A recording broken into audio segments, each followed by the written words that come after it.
Hey, what's going on? I got a comment from YouTube user Electronics 101 on the video where I originally reviewed this probably like 3 months ago or something like that. It's a portable wireless battery powered soldering iron by Hakko, which is a pretty big Japanese soldering iron brand.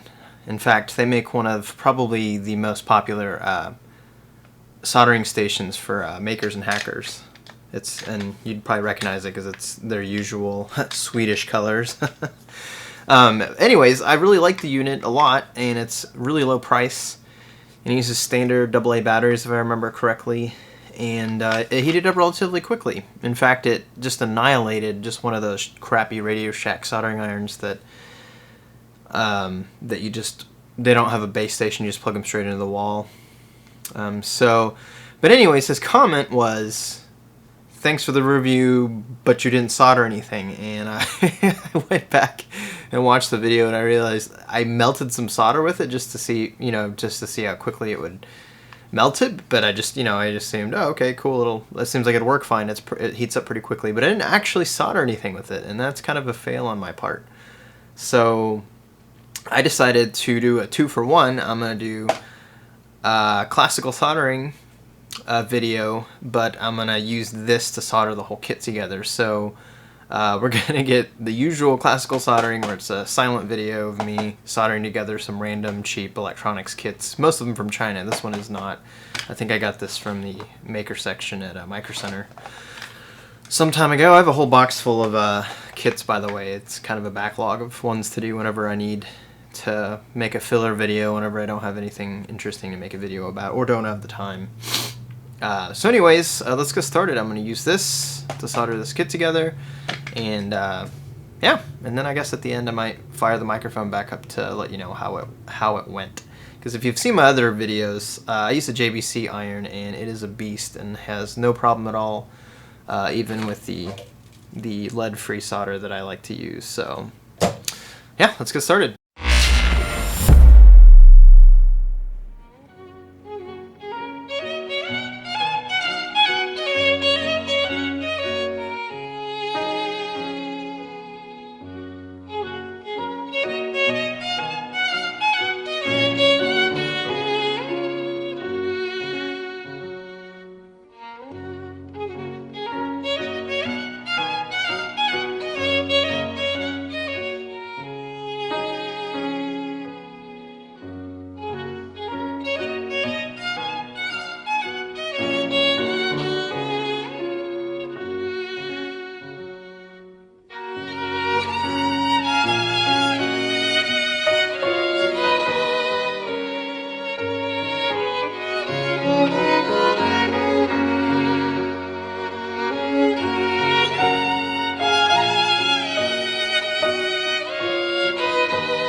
Alright, so the kit is finished, and there's really no good way of me showing you that it works, but I plugged some headphones into it, turned it on, and then slowly turned the volume up, and it works. It amplifies sound. That's really all it does. And they have the schematic right here, so all you have is a dual package op amp, little negative feedback, blocking cap, and really that's all she wrote. So pretty cool little kit. And so normally I don't annotate the end of my videos for classical soldering, but I use this for the majority of it, and I've got to say that while it's handy in a pinch, it seriously lacks the power to be able to do really big solder lugs. Anything that had any kind of thermal mass at all, this had a really hard time heating it up, and I just sat there holding it, and it would just melt like a little channel around the solder that I was trying to melt, but the solder, the entire blob, wouldn't melt, and it was just a pain. You could probably see it better in the video than I could, because I have to sit behind the camera, so I have to kind of do this from a distance, which makes it pretty difficult if you didn't know. But it's okay. You saw that until I got to the really big lugs, it actually did fine. And I started to use tip tinner, and by the way, if you ever saw me reaching this direction, that was just to get to this, to clean the tip. I got the actual tip tinner and used it, and it seemed to help a little tiny bit, but I think this would be a lot better if it had a slightly pointier tip. I actually prefer, a lot of people prefer chisels. I actually like the pointy tip a little better if it's skinny, because it can get down into tight spots. And then I like smaller size chisels for doing things that have a little more thermal mass, but this just doesn't quite have the balls to do it, as you saw. I sat there and tried, and then as soon as I got the JBC out and then touched it, I mean, it just instantly melted the blobs. As it should, considering how expensive that solder station is compared to this little cheap battery-powered one. But one thing to note, actually here, I'll get the thermal camera out. The batteries part got a little warm. And that tells me, you know, batteries aren't as efficient when they get warm. So maybe as soon as this started heating up, could have actually been when I started to have problems. Okay, the other side's warmer. It looks like it gets as high as 37, almost 38 Celsius. And then the tip looks like it's cooled off by now. But yeah, that's pretty toasty. So I think as soon as the batteries heated up, they started to lose their efficiency, and I think that might be where I started running into the problems. I started having problems when it came time to solder these metal lugs that go through the PCB, and then that's how you solder the microphones onto there. It's a terrible design. One of the worst design ideas I've seen in a while, especially for a kit that's supposed to be easy to solder. The company that makes this is the Velleman, and they make tons of electronics kits, and this is not a very user-friendly design. Even with my JBC, it was tricky because it's just not designed to work well. So you slide it on there and it falls off. There's no easy way to hold it onto there without actually blocking what you're trying to solder with tape. Well, anyways, that's beside the point. Point is, though, that this Hakko will get you by in a pinch, but if you have anything with any kind of thermal mass at all, like some big battery tabs or something, or battery connectors that you're trying to solder, it's going to be a little frustrating. So just keep that in mind if you decide to purchase one of these. So, yep, that's it. I will see you in the next video.